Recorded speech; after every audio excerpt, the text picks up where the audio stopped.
This is He Knows His Sport, bringing you that heat and that fire. All right, guys. See, this is the stuff that I'm talking about. And this is continuously the stuff, again, that I'm talking about. Why are folks using pandering narratives to fit a pandering agenda? Instead of telling you the whole truth, they want to give you selective jargons, selective fancy jargons to try to make it seem like what they're telling you has substance and sustenance. Case in point, DiBella. Let me explain. So hear me and hear me well. DiBella put himself out there. He showcased himself as a beta male in this situation. Why do I say that? Because you're the reason why you no longer have the position with DiBella Promotions with Deontay Wilder. You got out of pocket. Everyone knows when it comes to PBC. Everyone knows when it comes to PBC stable fighters that you have to go through the shrewd businessman in Al Heyman or Uncle Al. He's the shrewdest businessman in boxing. He's the silver lining, ultimate, end all and be all. Let me say it again. He's the silver lining, ultimate, end all and be all. You got to go through him and you got to see him. That's the truth of the fact of the matter. And then you have Shelly Finkel, who has been for a numerous amount of years Deontay Wilder's manager. These two are going to be the ones to make the final decision. Al Heyman, because of the fact that he is the savvy and the cachet advisor that he is. And this is why he operates in this role, because it doesn't relegate him. It doesn't basically handicap him under the promotional title. See, when you're a promoter, you have certain handicaps, you have certain limitations that you can't do. But as an advisor, you don't have those limitations. You can go and roam and be free wherever you are. You basically are an essential independent contractor, free agent of the highest degree and the highest order, of the most epic magnitudes, the epic heights. That's what Al Heyman is. So when Al Heyman has a U.S. broadcast deal, and the U.S. broadcast deal is with both Showtime Sports as well as Fox, where did DiBella think in his brain that Al Heyman was going to say, okay, let's accept a DAZN deal? First and foremost, this is what people need to understand about DAZN. They have the cockamamie Canelo Alvarez there. And when I say cockamamie, I'm saying exactly what it is. A guy who doesn't know if he wants to fight a Nissan Maxima or a Toyota Corolla. Hold up, my bad. Ryoto Murata, isn't that his name? That's who he's negotiating when you could fight a BJ Saunders or Caleb Smith, or even, let's push it up a notch, a Jamal Charlo or Demetrius Andrade. But once a duck, quack, quack, always a duck, quack, quack. That's just the truth of the fact of the matter.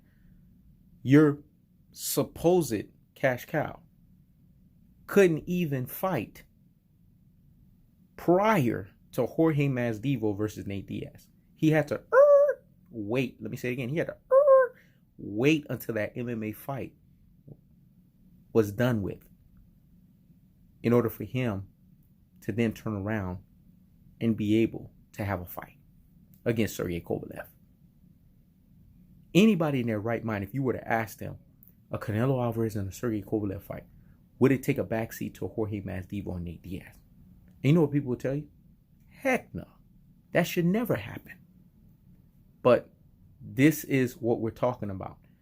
This was the place that DiBella was trying to take Deontay Wilder to. And what people don't understand is part of this DAZN deal had no parts of Anthony Joshua associated with it. They don't tell you this.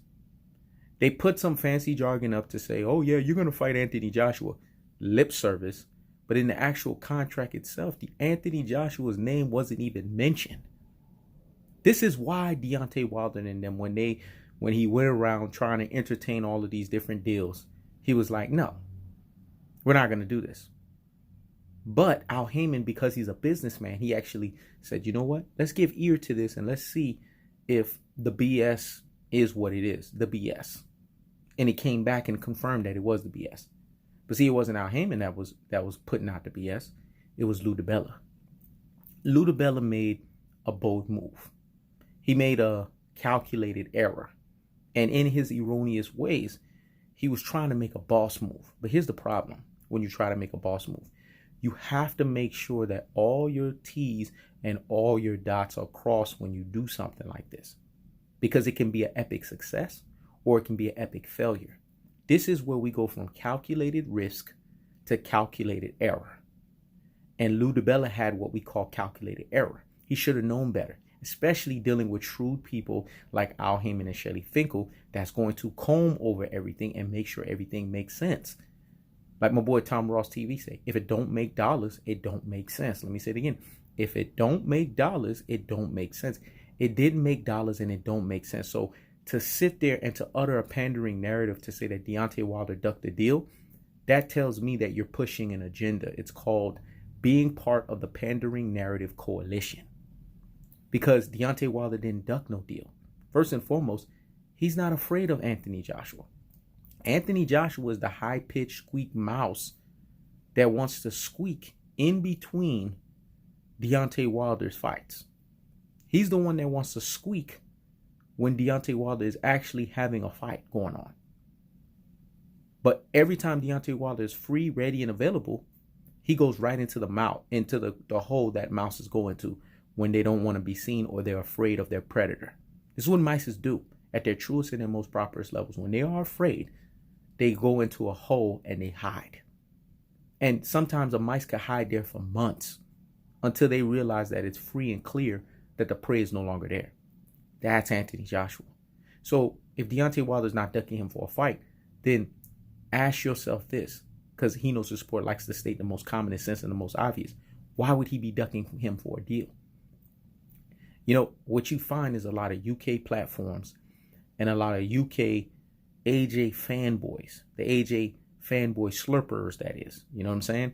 Because they basically go to his temple and pray for his AJ deity or his AJ celestial being ways, because they worship him as a god. Just ask the boxer O'Hare. He called AJ Devo a deity in the UK. I don't even want to open those can of worms. But that's the truth of the fact of the matter. They look at Anthony Joshua as their god.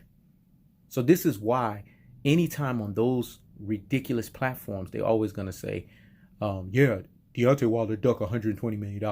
But they don't tell you everything that's associated with the deal. Because I'm telling you this. Al Heyman understood this. Shelly Finkel understood this. Okay, DiBella, you want to take this calculated error? You want to go and do this erroneous thing? You best to make sure that we are going to comb everything over. And Anthony Joshua better be a part of this.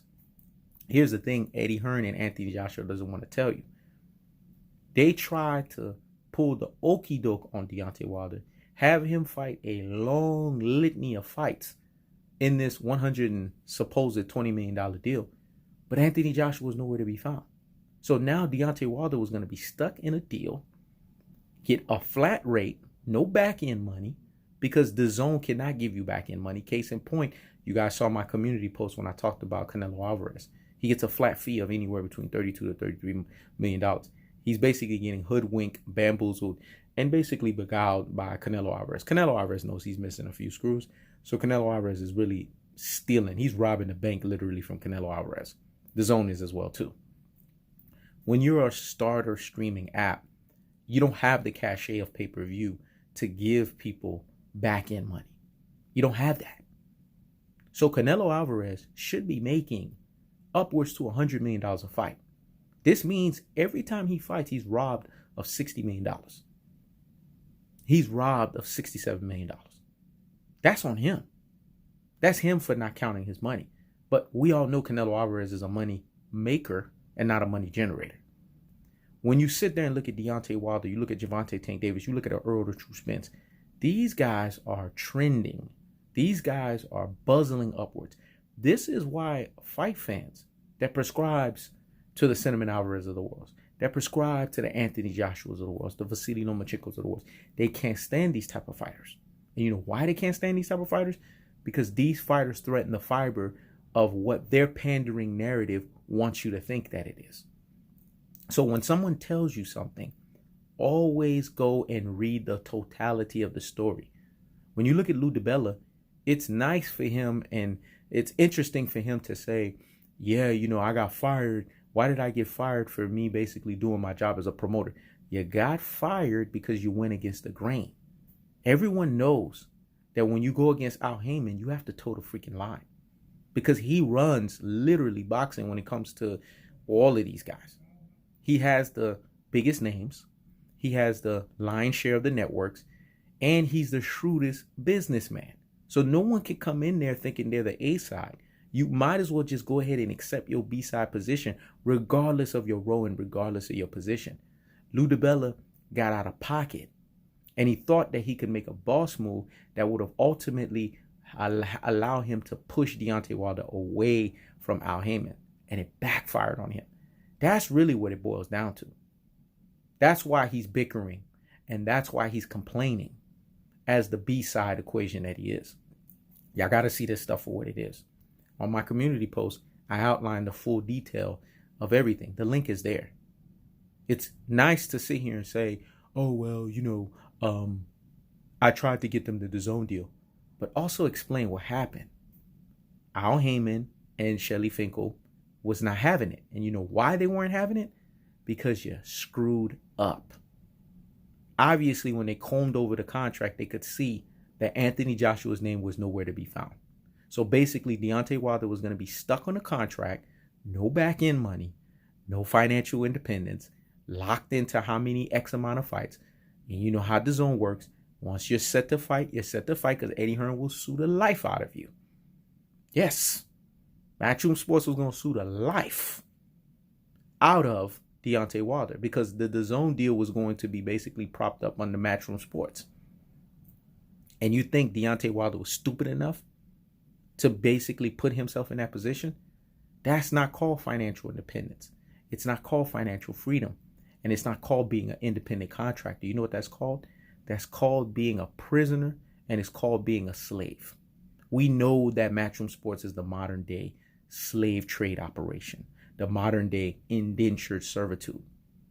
This is what they wanted for Deontay Wilder, so that basically they could find a way to screw him out of the equation, and then say, well, he locked himself into a contract, which would have been a convenient and a credible way to basically say, this is why he can't fight Anthony Joshua. See, you're dodo heads. You brain full of mush and you brainwash followers. Then Anthony Joshua could have went X amount of years not having to worry about fighting Deontay Wilder, because they would have been part of the same banner, yet they would have never fought. See, y'all don't see the blinders that they try to put over your eyes. But he knows the sport, bringing you that what? That heat and that fire. And keeping the foot on the what? On the necks. And keeping the foot on the what? On the necks. Is always going to reveal it to you in the most cold-hearted, unadulterated, and cutthroat truth-teller fashion. This is He Knows the Sport. Checking out.